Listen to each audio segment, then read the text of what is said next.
Hi hello guys, welcome back to scifi current TN49 pet lover. இந்த video எடுத்து பற்றி பார்க்க போகிறோம் அப்படின்னு சொல்லி பார்த்தீங்கன்னா, நம்ம வந்து ரொம்ப நாளாக பார்த்தீங்கன்னா ஒரு சேல்ஸ் வீடியோவாக போட்டுட்டு இருந்த வாசி நம்ம வந்து நிறைய சப்ஸ்கிரைபர்ஸ் வந்து பார்த்தீங்கன்னா நம்மள்ட்ட வந்து கொஸ்டின் பண்ணியிருந்தாங்க. இந்த மாதிரி வந்து கப்பி வந்து எப்படி கேர் பண்ணுறது ஃப்ரைஸ் அப்படின்னு சொல்லிட்டு வந்து கேட்டிருந்தீங்க.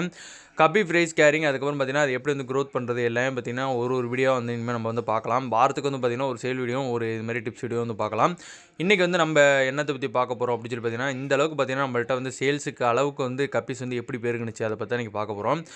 நீங்கள் வந்து நார்மலாக வந்து வளர்க்குறதுக்கோ இதுமாரி ஒரு ஃபார்மிங் செட்டப்பில் நீங்கள் வந்து வளர்க்குறதுக்கும் நிறைய வித்தியாசம் இருக்குது. இப்போ நீங்கள் வந்து பார்த்துட்ருக்க இடத்துல ஒரு குட்டி இருக்கும். இந்த மாதிரி குட்டியெல்லாம் நம்ம வந்து பொறுக்கி பொறுக்கி போட்டுட்ருக்கிறது வந்து காலம்லாம் வந்து பார்த்திங்கன்னா ஃபஸ்ட்டு உங்கள்கிட்ட சுத்தமாக இருக்காது. பேஸுன்னு சொல்லிட்டு சொல்லுவாங்க. பேஸ்னால் வேறு ஒன்றுமே கிடையாது. உங்கள்கிட்ட வந்து பார்த்திங்கன்னா இந்த மாதிரி ஒரு டப்பு இருக்கணும். இந்த மாதிரி டப்பில் வந்து பார்த்திங்கன்னா நீங்கள் ஃபஸ்ட்டு பேஸ் குவாலிட்டின்னு சொல்லிட்டு ஒரு 3-4 பீஸ், வெறும் 3-4 கோல்டு வந்து வாங்க போகிறீங்க, ஃபுல் கோல்டு. நான் வந்து பார்த்திங்கன்னா ஒரே ஒரு பேர் தான் வாங்கினேன். அதுலேருந்து தான் எடுத்தது இவ்வளோதையுமே. ஒரு பேர் நீங்கள் வந்து ஃபஸ்ட்டு வாங்கி அதில் போட்டு அதுலேருந்து பார்த்தீங்கன்னா கொஞ்சம் கொஞ்சமாக நீங்கள் வந்து ஃப்ரைஸ் இறக்கணும். அது வந்து பார்த்தீங்கன்னா அடுத்தடுத்த டப்பு வந்து பொறுத்து உங்களுக்கு வந்து மாறும். இப்போ நீங்கள் ஸ்க்ரீனில் பார்த்துட்டு இருக்க ஒரு வெரைட்டி வந்து பார்த்தீங்கன்னா இன்ன வரைக்கும் என்கிட்ட வந்து ஒரு ஃப்ரைஸ் கூட இறக்குனது கிடையாது.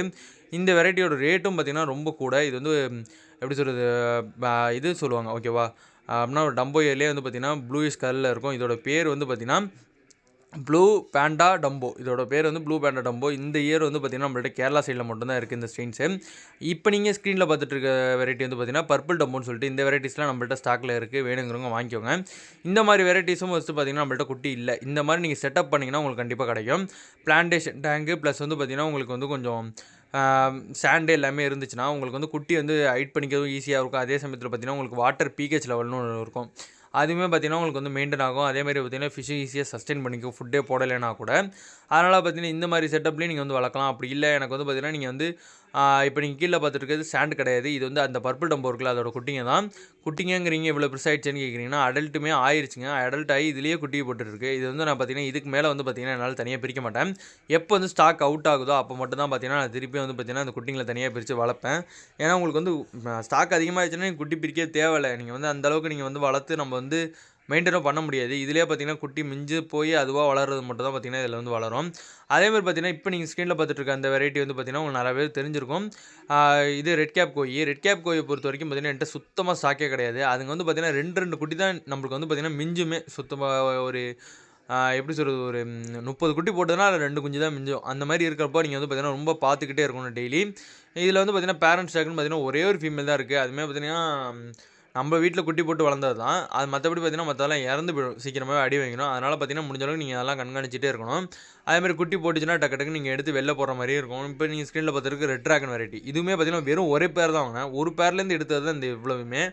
அதில் ஒரு ஃபீமேல் பெருசாக சுற்றிட்டு இருக்கும். அது மேலே நினைப்பீங்க பார்த்திங்கன்னா அது ஃபீமேலு. அந்த ஃபீமேல் தான் வந்து பார்த்திங்கன்னா நம்மள்ட்ட ஃபஸ்ட்டு உள்ள பேஸ் லைனு. இப்போ உங்களுக்கு வந்து நான் சொல்கிற கான்செப்ட் வந்து கொஞ்சமாச்சும் புரியும்னு நினைக்கிறேன். ஃபஸ்ட்டு ஒரு பேஸ் லைன் இருக்கணும். அதுலேருந்து குட்டி எடுத்து தனியாக ஒரு டப்பில் போட்டு வளர்க்கணும். அந்த டப்புலேருந்து பார்த்தீங்கன்னா நீங்கள் என்ன பண்ணணும், ஃப்ரிட்ஜ் பாக்ஸில் வந்து குட்டிங்களை இறக்கி விடணும். ஃப்ரிட்ஜ் பாக்ஸில் நீங்கள் இறக்கி விட்டதுக்கப்புறமா அதுங்க பேரண்ட் சைஸ் வந்தோடனே பேரண்ட் சைஸையும் தூக்கி அதில் போட்டுறணும். போட்டு இறங்குற குட்டிங்களை திருப்பி டப்பில் விடணும். திருப்பி கொஞ்சம் வளர்ந்தோன்னே பேரண்ட் சைஸோட போடணும். இதான் பார்த்தீங்கன்னா ஒரு ரொட்டீனு.